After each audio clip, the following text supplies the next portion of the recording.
Assalamualaikum warahmatullahi wabarakatuh. Perkenalkan, nama saya Nur Fadila dengan NIM 425222025 akan mempresentasikan hasil proyek Basic Learning Sistem Terdistribusi yang berjudulkan Replikasi Database PostgreSQL. Adapun anggota kelompok kami beranggotakan 3 orang. Yang pertama Ahmad Fadil Ikram dengan NIM 425222001. Yang kedua saya sendiri. Yang ketiga Irfan bin Aldi dengan NIM 425222055. Replikasi database. Replikasi database adalah proses menggandakan data dari satu server database utama yaitu master ke satu atau lebih server cadangan yaitu slave. Kenapa kami memilih PostgreSQL? Bisa kita lihat pada persentase button di samping ini, di mana tingkat popularitas PostgreSQL berada paling tinggi di antara yang lainnya, di mana terdapat 45,55% tingkat popularitas. Adapun tujuannya yang pertama membangun sistem replikasi yang aman, akurat, dan real-time. Yang kedua menciptakan cadangan data yang dapat diandalkan. Yang ketiga meningkatkan ketersediaan sistem. Adapun manfaatnya yang pertama peningkatan performa melalui distribusi beban kerja. Yang kedua meningkatkan keandalan dan ketahanan data. Yang ketiga memberikan fleksibilitas dalam pengolahan data. Selanjutnya akan dilanjutkan oleh rekan saya. Di sini saya akan menjelaskan tentang tahapan penelitian. Yang pertama itu ada studi literatur, yang kedua perancangan sistem, yang ketiga implementasi dan konfigurasi, yang keempat pengujian sistem, dan yang kelima analis hasil. Selanjutnya saya akan menjelaskan perancangan sistem aplikasi database PostgreSQL yang adalah PostgreSQL versi 14. Nah, untuk server master, server ini bertindak sebagai sumber data utama. Semua perubahan data, insert to update,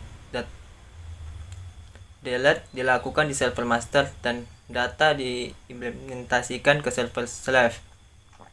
Nah, untuk server slave ini bertindak sebagai penerima data dari server master. Data yang direplikasi pada server slave bersifat read only, sehingga dapat digunakan untuk operasi pembacaan data query tanpa membebani server master. Selanjutnya arah panah pada gambar. Arah panah menunjukkan aliran data dari server master ke server slave. Garis putus-putus memberikan indikasi bahwa proses replikasi bersifat asinkron, tidak langsung, sehingga ada jeda waktu antara perubahan di server master dan penerapannya di server slave. Selanjutnya adalah penjelasan mengenai implementasi dan uji coba replikasi database PostgreSQL. Nah, yang pertama yang harus kita lakukan yaitu mempersiapkan server. Minimal 2, yaitu ada server master dan server slave. Di mana masternya yaitu 192.168.73.196 dan slave-nya 192.168.73.97. Nah, ini adalah screenshot dari kedua server yang telah disiapkan, di mana server pertama berada di atas yang warna hitam, kemudian server slave-nya itu yang di bawahnya. Nah, setelah itu kita akan melakukan tes koneksi antar server. Karena server ini adalah server fisik, jadi berbeda komputer, berbeda laptop, maka kita harus melakukan tes koneksi antar server tersebut. Apakah sudah terhubung atau tidak. Di sini diuji dulu master ke slave, kita melakukan ping ke IP slave, dan sebaliknya kita melakukan ping dari komputer server slave ke IP dari masternya. Dan seperti yang kita lihat, ini telah berhasil mengenai tes koneksinya. Oke, selanjutnya setelah berhasil, kita akan melakukan update server pada kedua server tersebut dengan perintah sudo apt update. Selanjutnya, kita akan melakukan instalasi dari layanan PostgreSQL. Dan selanjutnya kita akan melakukan instalasi untuk layanan PostgreSQL pada kedua server. Di sini terdapat 4 perintah, yang mana perintah pertama yaitu perintah untuk melakukan instalasi PostgreSQL. Yang kedua, kita akan mengaktifkan PostgreSQL tersebut. Kemudian kita akan menstart PostgreSQL tersebut, dan perintah yang terakhir adalah untuk melihat statusnya, apakah PostgreSQL ini aktif atau tidak. Kita bisa lihat di screenshotnya sudah jelas di dua screenshot tersebut. Baik, kita lanjut. Nah, setelah itu kita akan mengaktifkan firewall dari PostgreSQL. Kita akan mengaktifkan firewall dengan port 5432 yang merupakan default port dari PostgreSQL agar supaya PostgreSQL tersebut dapat kita gunakan. Di sini sudah kita aktifkan untuk server masternya dan server slave-nya. Selanjutnya kita akan melakukan konfigurasi pada server utamanya atau server master.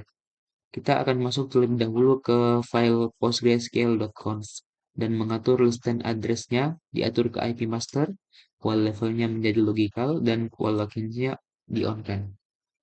Konfigurasi ini memungkinkan koneksi replikasi, memastikan level wall, memastikan log transaksi, mencatat semua perubahan data, dan menjaga konsistensi data antara server master dan server slave. Oke, untuk konfigurasi server utama selanjutnya adalah kita akan membuat role beserta hak aksesnya, di mana kita membuat role admin di sini dengan hak aksesnya yaitu replication dan dienkripsi dengan password 1 sampai 6. Selanjutnya kita masuk ke file pg_hba.conf. Di sini kita akan mendaftarkan role dan hak aksesnya beserta IP address yang diizinkan untuk melakukan replication-nya. Di sini telah didaftarkan replication, admin, dan IP address dari server slave. Baik, kita lanjut. Nah, setelah kita melakukan konfigurasi terhadap server utama, kita akan melakukan konfigurasi server cabangnya, yaitu slave. Pada server cabang, kita akan melakukan penghapusan data lama terlebih dahulu, sebelum nantinya digantikan dengan data baru. Kita lihat pada perintah pertama, perintah tersebut digunakan untuk menghapus data yang lama. Selanjutnya, untuk perintah kedua, di sini kita akan melakukan backup dengan data yang baru dari server utama yang telah kita masukkan tadi. Eh, kita masukkan IP master kita, IP server master. Kita masukkan nama slot replication, nama usernya tadi admin, dan keseluruhan perintahnya adalah sebagai berikut. Oke, setelah perintah ini dijalankan, maka kalau berhasil, maka pesannya adalah base backup complete. Nah, setelah berhasil, maka kita harus mengubah pengaturan kepemilikan data agar supaya data yang baru kita masukkan tadi dapat dibaca oleh PostgreSQL. Nah, baik. Di sini kita akan melakukan uji coba replikasi database PostgreSQL. Di sini eh, kita akan masuk terlebih dahulu ke PostgreSQL-nya. Lalu kita akan membuat database. Di sini kita buat database sister was. Terus kita masuk ke database tersebut. Nah, di sini kita membuat table. Kita buat table dummy kelompok 1. Di sini sudah kita insertkan juga datanya. Kemudian kita coba select. Oke, sudah berhasil. Ini di server utama. Sekarang kita akan coba untuk mengakses data-data ini di server slave, server cabangnya. Nah, ini dia. Ini adalah pengaksesan data, database, tabel, dan record di server slave-nya. Jadi data yang kita masukkan tadi dapat diakses juga di server slave-nya. Nah, ini uji coba yang kedua. Sini kita akan mengimport database lain yang ada ke server master. Sini kita akan mengimport database pembelajaran sekolah. Kita import lewat WinSCP sini. Jadi ini pembelajaran sekolah. Kemudian kita cek apakah database-nya sudah masuk, file SQL-nya sudah masuk. Di sini sudah masuk mengenai file SQL-nya ke server master. Selanjutnya, setelah itu, nah kita akan membuat database baru untuk menampung file SQL yang kita impor sebelumnya. Membuat database pembelajaran sekolahnya. Kemudian setelah itu kita harus kemudian setelah itu kita mengubah perizinan file dan direktori tempat menyimpan file.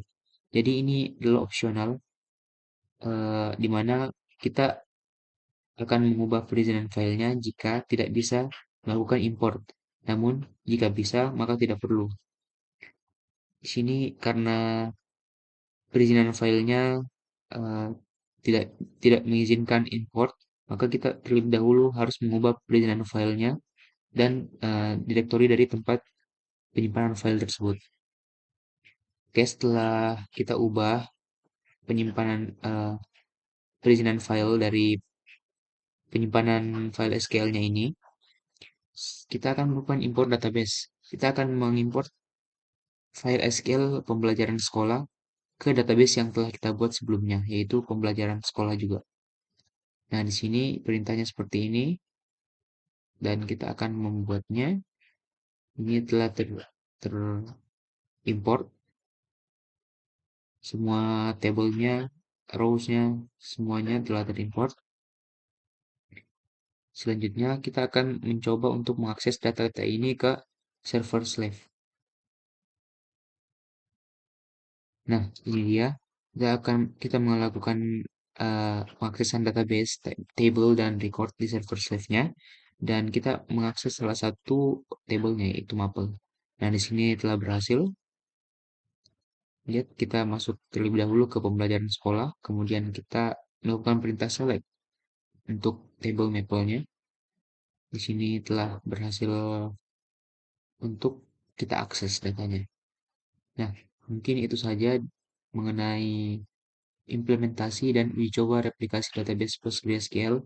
Pada intinya, data yang kita masukkan dari server master akan dapat diakses oleh server slave yang memungkinkan terjadinya backup apabila server master tersebut mengalami gangguan. Sekian dan terima kasih. Assalamualaikum warahmatullahi wabarakatuh.